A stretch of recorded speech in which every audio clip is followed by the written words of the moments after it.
Good morning to all. This is Vinita Hara, and today's our topic is Law of Tort. Today we will discuss the damnum sine injuria.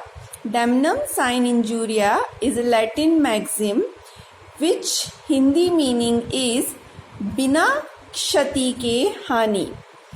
Damnum means damage. Damage for what? Damage for money, comfort or health. Sine means without. Injuria means infringement of legal right.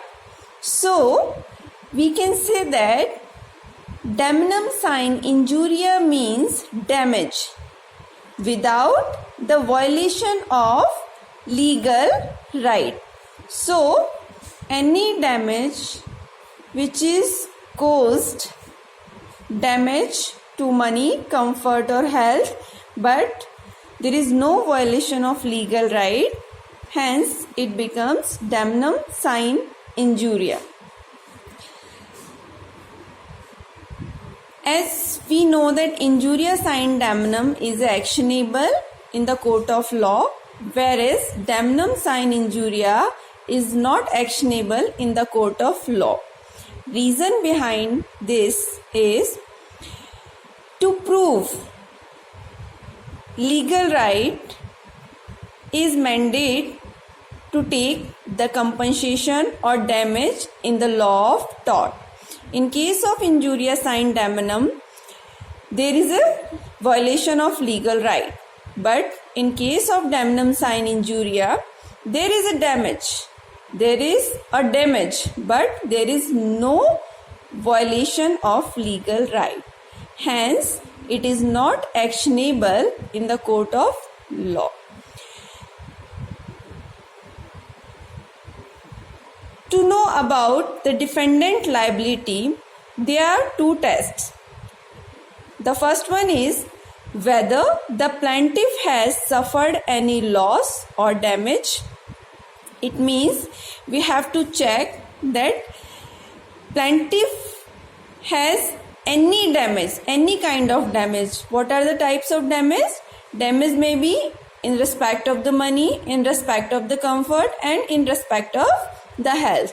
If plaintiff suffered any type of damage or loss, this is the first test, and the second test is whether any lawful right vested in the plaintiff has been violated or not.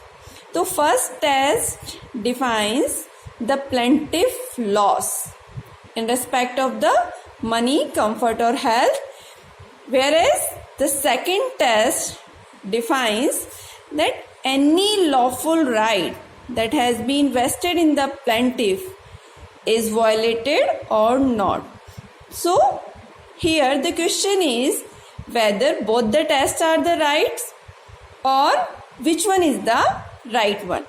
So to prove the defendant liability or to take the compensation in the law of tort, the second test is the right one test.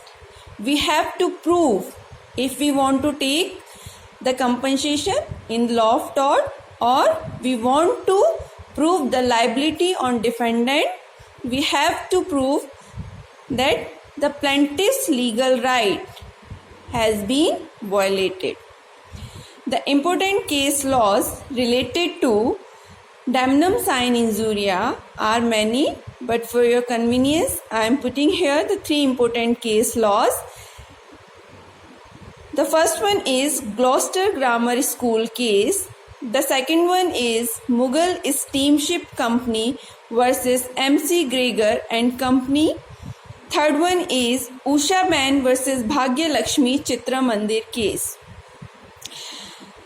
In the first case, Gloucester Grammar School case, this is a very famous case in the subject matter of damnum sine injuria. The brief facts of this case are, in Gloucester Grammar School case, there were two parties. We can say the first party A and the second party B. First party A was having his own school in one side on the road, and his school was running well. B, after some time, after few years, B opened a new school in front of the A's school. Suddenly, the admission ratio in the school of A is falling down, and B's school growing up in the admission ratio. What was the reason to decrease the admission in A's school, and what was the reason to increase the ratio of admission in B's school? The reason was, as soon as B opened the school, he reduces the fees of admission as compared to the A's school. So, the many of the students take the admission in the B's school, and number of the students voluntarily withdrawal from the A's school and took new admission into the B's school. So A, who has suffered the monetary loss because of the opening of new school in front of A's school.